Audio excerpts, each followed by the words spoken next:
A little while ago, I did a review comparing the Sega Genesis and Super Nintendo ports of the first Mortal Kombat game.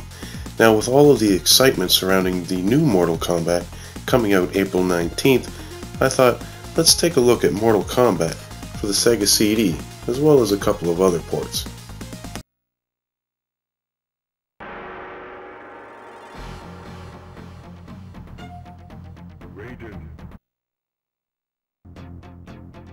So what does CD technology add to this great classic? Load times. But thankfully the loading doesn't take long, and it only loads between matches and very briefly for fatalities. Unfortunately, the visuals aren't changed much from the Genesis version. It looks and plays nearly exactly the same. There are a few extra frames of animation here and there, but you'd be hard pressed to see the differences. With a CPU nearly as powerful as the legendary Neo Geo, and the ability to combine the Genesis and Sega processors together, you'd think Probe could have stepped up the graphics to arcade quality. Biggest change is in the sound quality. The music is CD audio sampled straight from the arcade, but like the arcade is mono only. I find I actually prefer the remixed Genesis stereo music. The game's sound effects actually do take advantage of the Sega CD's excellent sound hardware. The missing voice samples from the Genesis card are here, and are nice and clear, and I never realized how many sounds Probe software actually left out of the original Jenny game. All of the screams and grunts sound great, and all of the tinny Genesis sounds have been replaced with more arcade-like effects. You can even hear your opponent's head splatter when doing Raiden's fatality. All in all, like most ports of Genesis games, this one is not enough to track down a Sega CD unit, but if you do have one, the load times are quick enough that this is probably the best home version of the original Mortal Kombat you can get. But that isn't really saying much, since most fans prefer MK2 anyway, and there are much better home versions of that for the next video.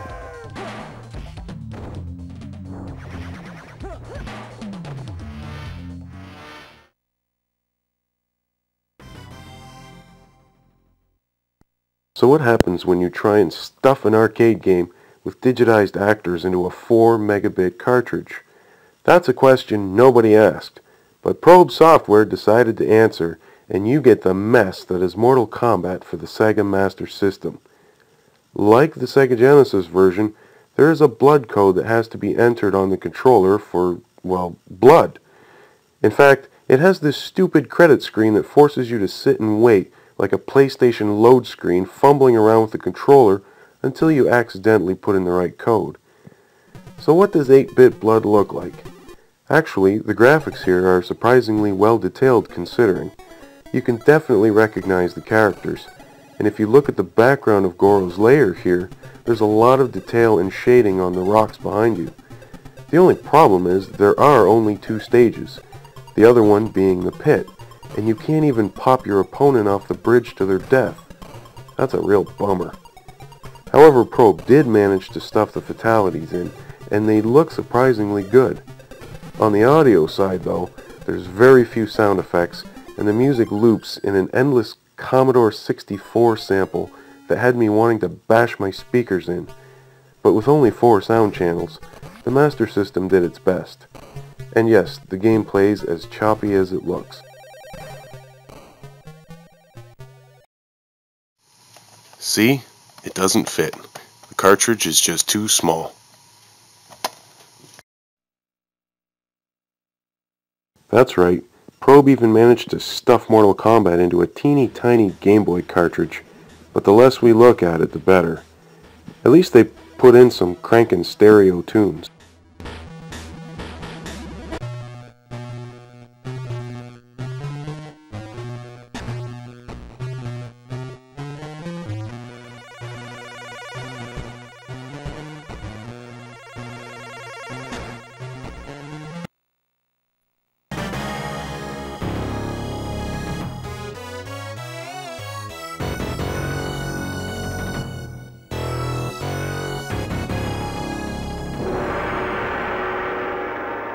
It's easy to have a nice day when you're a thunder god.